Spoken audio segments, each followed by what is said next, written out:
If my cat makes noise, it's because she really wants to be on my lap for some reason. So she's going to be here throughout all of recording, so let's hope she's not too annoying.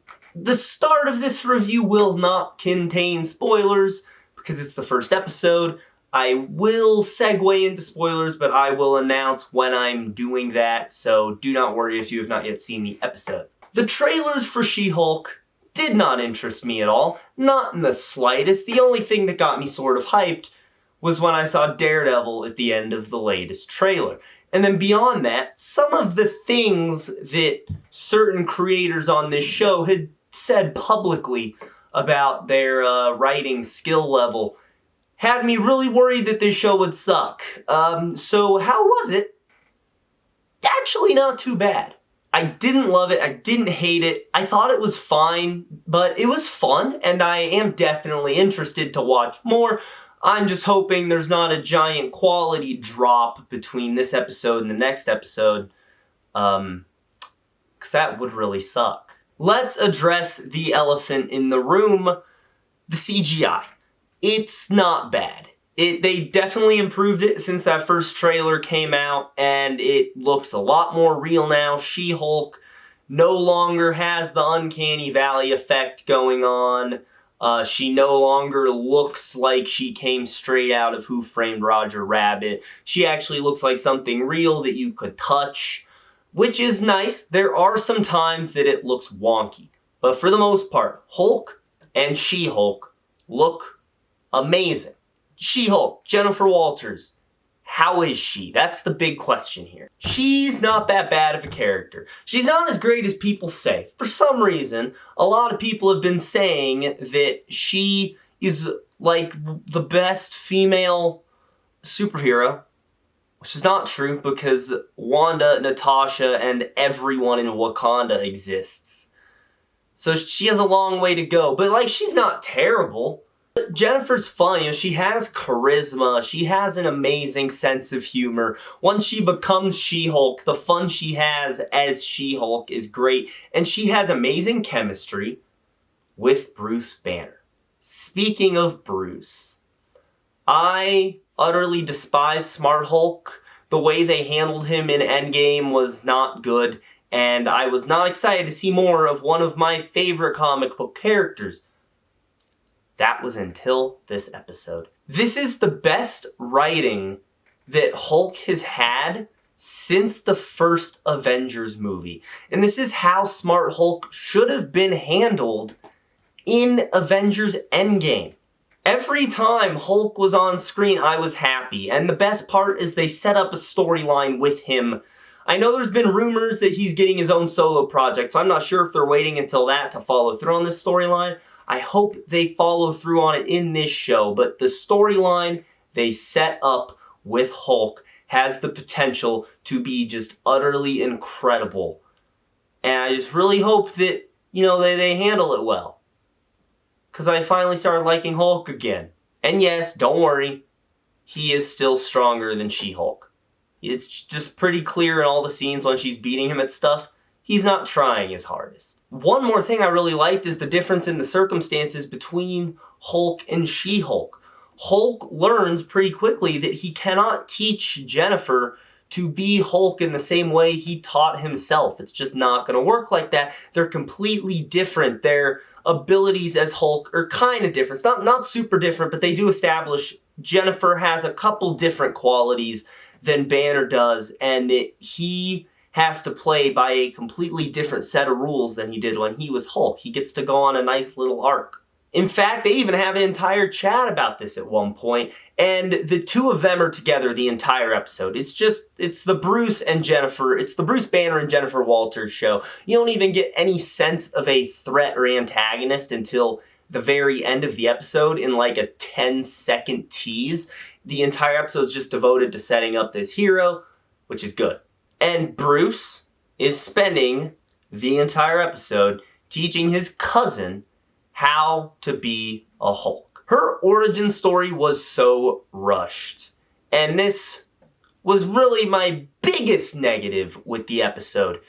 It felt at times like they were trying to fit this within a certain time constraint, why it's on streaming. You don't have any time constraints, because this episode is too short. I want to say it was like about 30 minutes, I would say, and we get her entire origin and most of her training in this one episode. I mean, 5 minutes into the episode, she's already hulked out. And then it from there just goes to Bruce being like, all right, we're going to trigger a Hulk out. We're going to teach you how to control it. We're going to go do all these things. We're going to have a training montage. And at the same time, we're going to deal with the PTSD of Avengers Endgame and go into both of our heroes' psyches and set up a storyline for She-Hulk, a storyline for Hulk, and then we're going to go to the credits in one episode that's half an hour long. This episode is the length of a WandaVision episode. Just let that sink in. One more thing I really didn't like is this episode does one of my least favorite screenwriting gimmicks. And it's the idea that if you cannot think of a natural way for a problem to be solved in your story, you just develop a quick fix, and then your only reasoning is, well, it just worked. For example, in The Dark Knight Rises, Bruce Wayne is broken.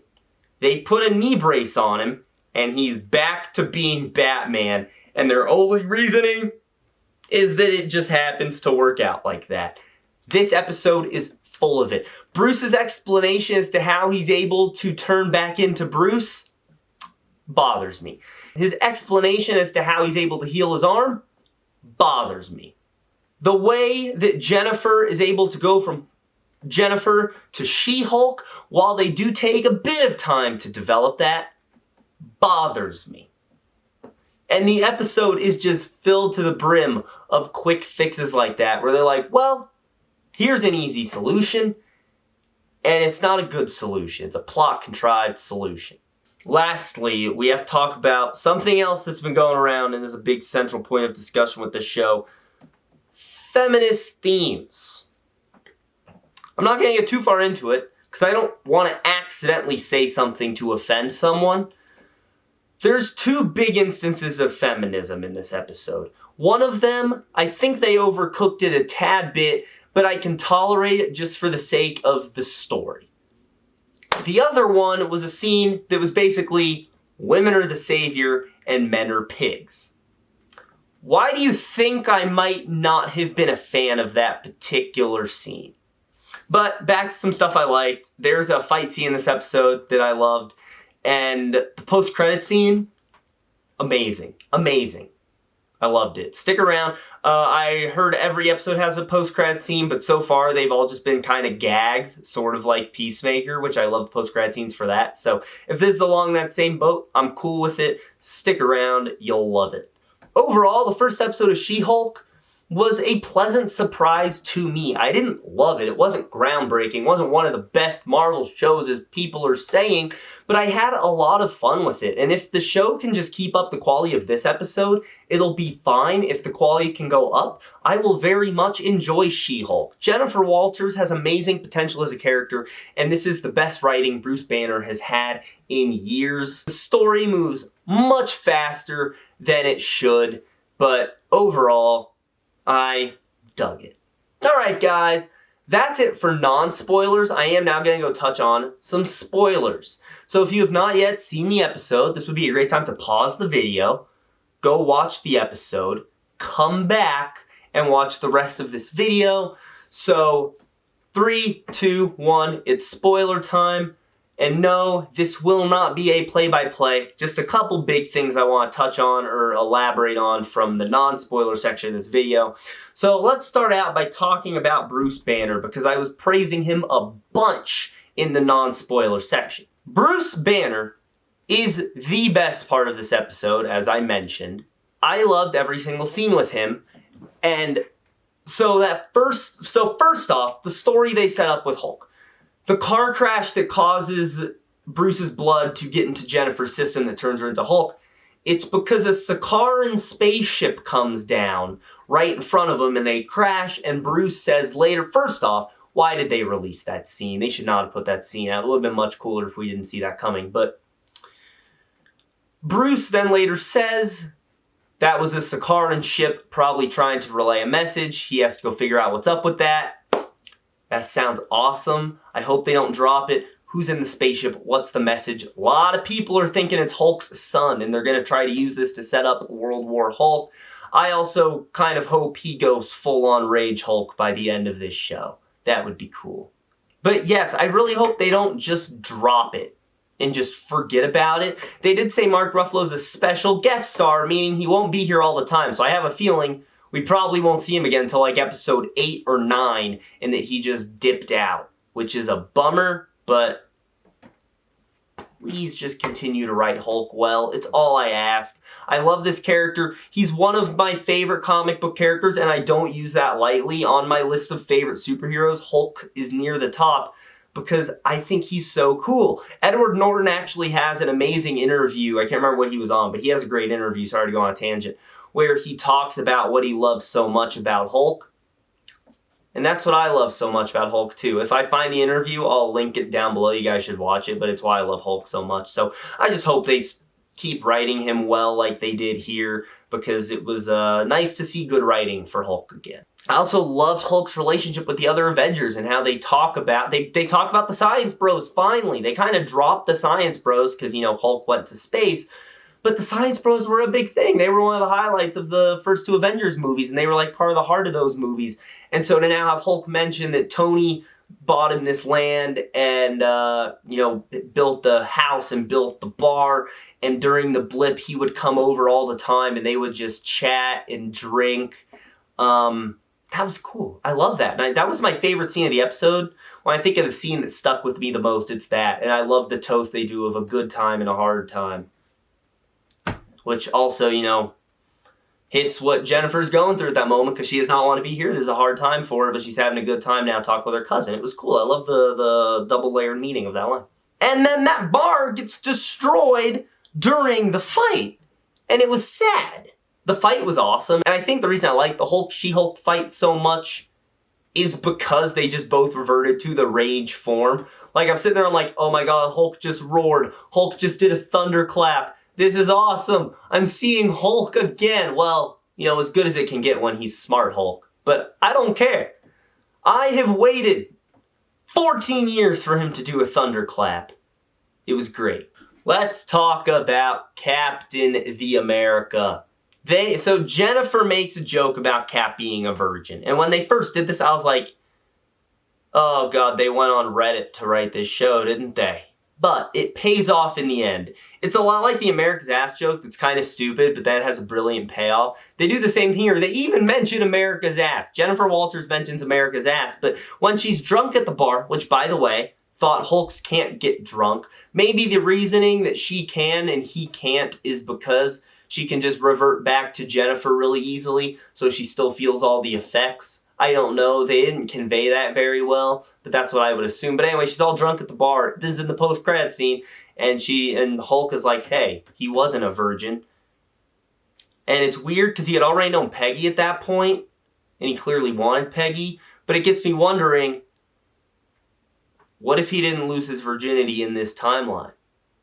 Because he time traveled. But whatever, that's besides the point. I'm getting on another tangent.